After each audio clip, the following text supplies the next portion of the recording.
आहा कि सुंदर नील वर्ण कटी तटजी पितोई वसन स्कंदरे पैता मस्तकरे मयूर चंद्रिका हस्ते धरियछ महनगी प्रभु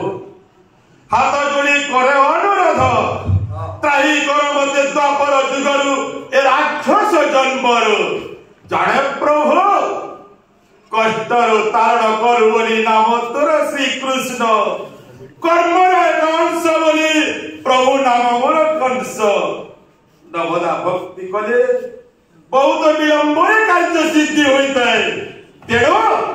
आज दशम भक्ति करुची आभार आज विश्व ब्रह्मांड देखो भक्त भगवान मध्य तुमर संग्राम आ कृष्ण आ बलराम देखा जाओ स्वर्ग से जयी किए अधम गौड़ कृष्ण बलराम नातीपुर विजयी मामु कंसासुर कौन कहिले देवकी कोटि कोटि करी पुत्र करी विनाश कहे सही देव बाड़ी हेले कंस तू जाके पद पड़ी गिरे